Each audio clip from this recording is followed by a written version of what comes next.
Olá galerinha, finalmente eu tô de volta, desculpa a demora, o certo era eu ter postado o vídeo ontem, bom, mas aqui estou, tá? Sou o Alan Alves, produtor da página TSC no Instagram, que é tudo sobre cinema, e agora temos o canal no YouTube também. Confiram todos os vídeos, por favor. Eu havia prometido pra vocês que nas próximas semanas ia falar sobre Narcos, mas eu confesso que a terceira temporada não tá muito animadora. Eu gostei mais da primeira e da segunda com Wagner Moura. Então vou aproveitar esse gap aí de não ter gostado muito de Narcos pra falar sobre uma série que tá chamando muita atenção. Pelo menos pra mim. Handmaid's... É difícil falar esse nome. Handmaid's Tale. Ou na tradução do português, que eu acho bem bonita a tradução, não é uma frase legal, mas é bem bonita, que é o conto de uma serva, o conto de uma empregada, a história de uma empregada ou a história de uma serva. E aí depende de quem faz a tradução, né? Eu gosto muito de A História de uma Serva. Primeiro, galera, eu gostaria de deixar um agradecimento especial para o meu amigo Paulo, por ter insistido tanto por eu assistir a série, e eu só assisti depois que ela realmente teve umas nomeações e premiações no Emmy. Desculpa, Paulo, por não ter assistido antes, e obrigado, amor, por ter baixado a série para que eu devorasse ela em 2 dias. Beijo para vocês dois. Agora, vamos falar da série. Bom, pra quem não sabe, essa série Handmaid's Tale, gente, o nome é muito difícil falar, mil perdões. É baseada num romance escrito em 1985 por Margaret Atwood. Eu acho que esse é o nome dela. Atwood, perdão. Margaret Atwood. Você é uma velhinha da hora. Voltando, em 1985, gente, há 32 anos atrás, ela já fazia pequenos alertas de que rumo a civilização tomaria. Então abra um olho, porque essa série é um choque de realidade, apesar de ser considerada como ficção. Vocês vão saber o porquê. Então, vamos lá.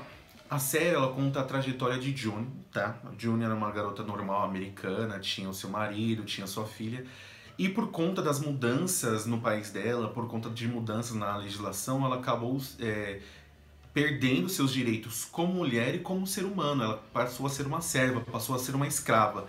E isso é uma coisa que assusta muito na série, o modo como ela é tratada, tá? Mas como que isso aconteceu? Gente, não foi do dia pra noite. É tratado como ficção por conta dos acontecimentos, por contar uma história à parte, por não contar uma história real. Mas a gente vê na série muita coisa que poderia realmente ter acontecido, tá? Vamos lá.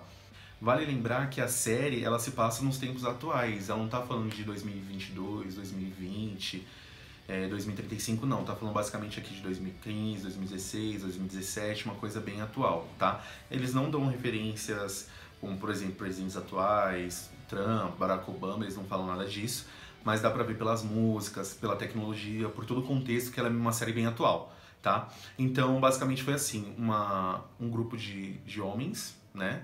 Eles tiveram algumas idealizadoras mulheres, mas elas não foram ouvidas depois do processo de tomada, tá? Então, alguns idealizadores homens resolveram tomar o poder, junto com uma militância armada, resolveram tomar o poder dos Estados Unidos, da maior parte dos Estados Unidos, tá?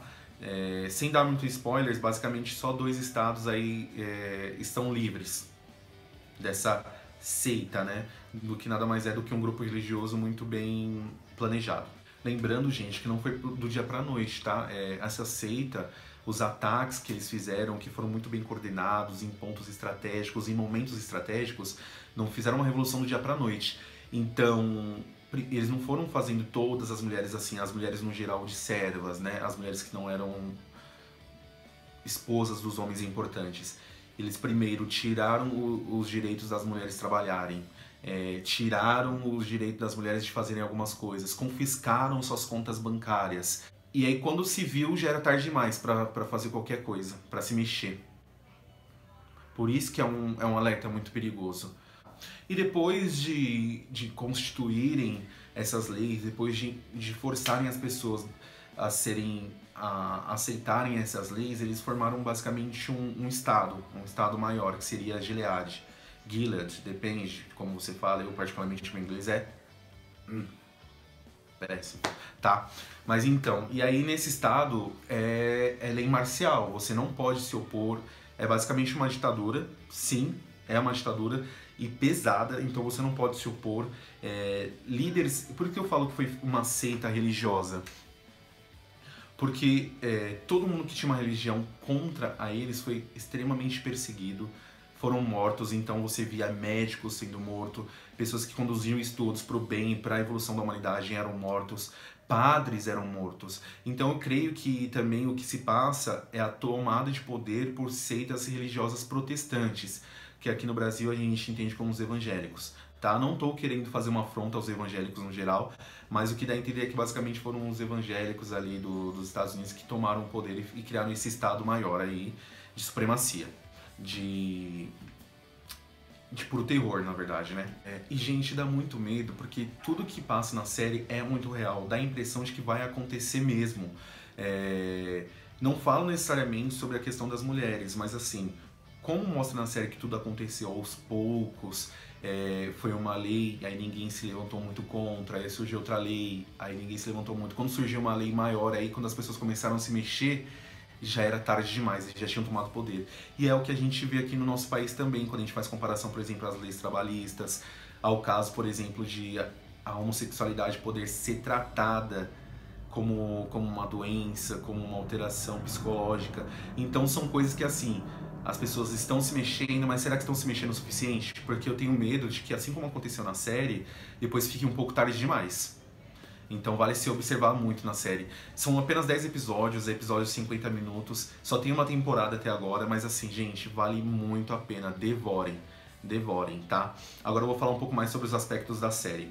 Bom, como eu já citei, o nome da protagonista é June, tá? Mas uma das coisas que fazem a série ser tão cruel é o fato de June perder o seu marido, perder a sua filha, ser afastada de sua família. Tudo dá a entender que o marido dela foi morto e ela é tratada literalmente como uma escrava. Ela passa por um centro de treinamento de escravas, mas são escravas sexuais. Isso que eu enrolei pra falar, até peço perdão, me perdoa por enrolar. Mas enfim, tudo se baseia nisso, nas escravas sexuais. Elas não são apenas servas, são servas sexuais.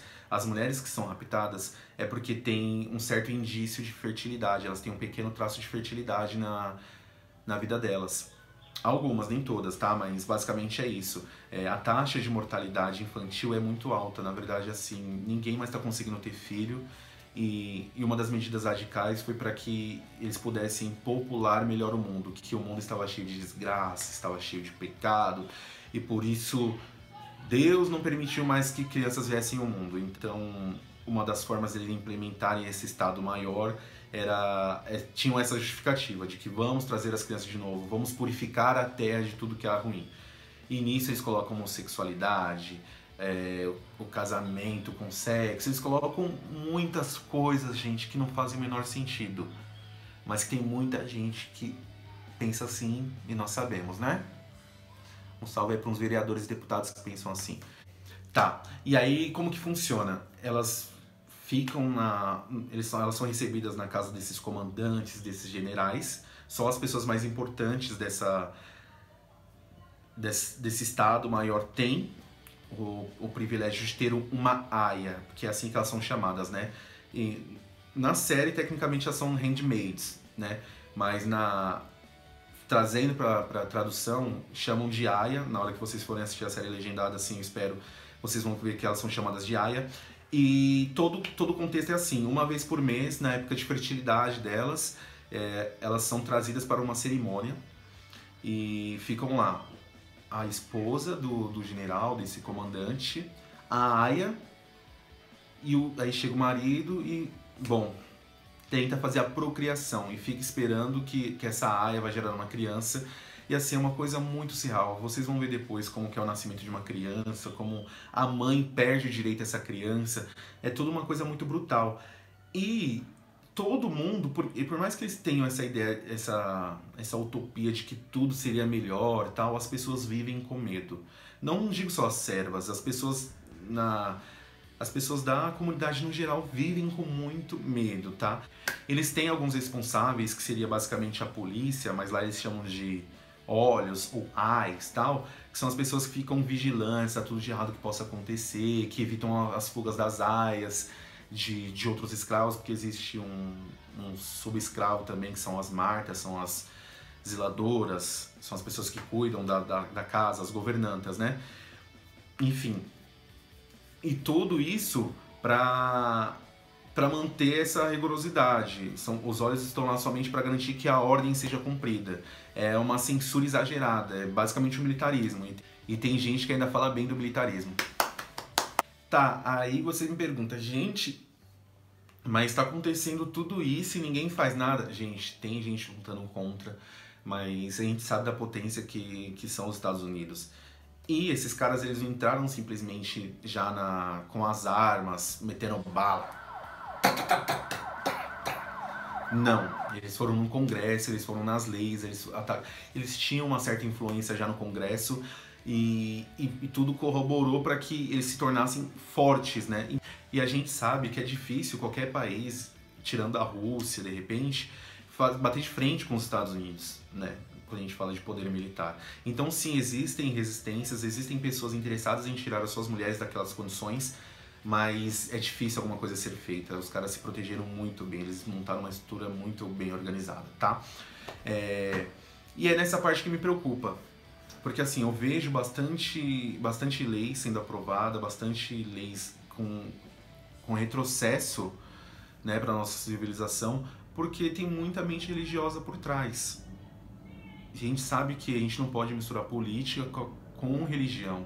Não dá muito certo, gente. Não dá nada certo. Foi até bonzinho de falar isso, porque não dá nada certo. Então fico alerta. Vamos ser mais ligados politicamente falando, tá? Vamos prestar atenção nas leis que são aprovadas. Vamos protestar sim quando der, quando alguma coisa não nos agradar. Não só nos casos mais graves, que chamam mais atenção aos olhos, até nos mínimos detalhes, nas menores leis, porque elas podem, de repente, num conjunto de leis, afetar grandemente o nosso futuro, beleza? E agora eu vou falar de algumas premiações que Handmaid's levou no Emmy, que é a premiação mais importante da TV e tudo mais, e desbancou gente muito importante, como The Crown, Stranger Things, The Westworld.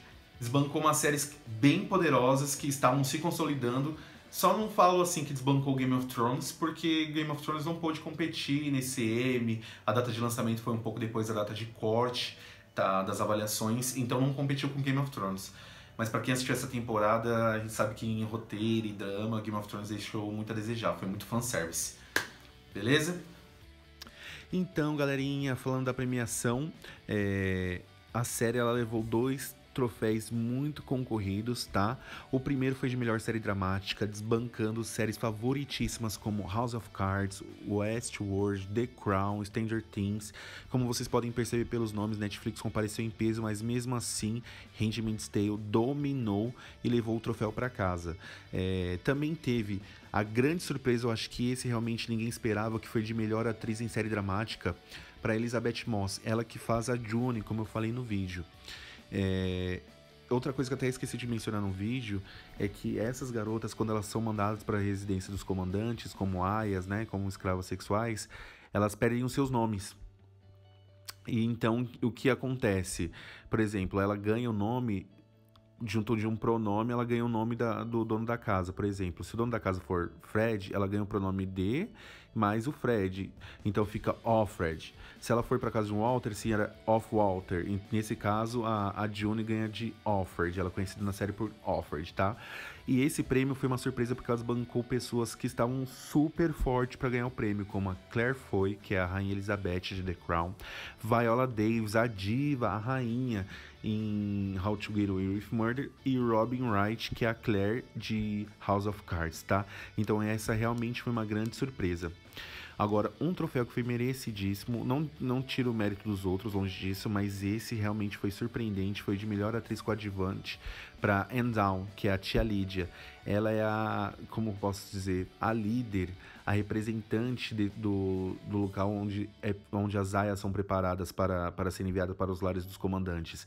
E ela foi de uma frieza, ela foi calculista, ela foi muito ruim com as meninas. Ela realmente foi ela torturou as meninas até dizer chega. Ela realmente era uma pessoa impiedosa. E ao mesmo tempo ela queria demonstrar um certo carinho, mostrar que aquilo era pro bem das meninas. E realmente isso embaralhava a mente. Ela foi muito má e mereceu muito esse troféu. tá? Também houveram outros 2 prêmios, que foi o de melhor roteiro em série dramática para Bruce Miller, né? E a melhor direção em série dramática pelo episódio Offered para Reed Morano, ou seja, uma série que ninguém ouviu falar muito aqui no Brasil, que é de um suporte de stream que nem o Netflix, que é a Hulu, e saiu levando basicamente os melhores prêmios do Emmy. Então eles realmente estão de parabéns. E é isso aí, galerinha. O vídeo fica por aqui. Espero que vocês tenham gostado. Se gostaram, por favor, deixe o like. Se não gostaram, deixa também, né? Porque ajuda a crescer, né? Pra todo mundo saber quem sou eu, quem é o TSC, tá bom? Não deixem de se inscrever no canal, acionar as notificações e sigam também a página no Instagram. Agora a gente também tá com uma página no Facebook. No Twitter a gente mais sinaliza o que pode vir ou não, mas sigam a página no Facebook e no Instagram, que lá são indicações que eu gostaria que vocês realmente vissem. Lá só tem coisa muito boa pra vocês. Até mais, galerinha!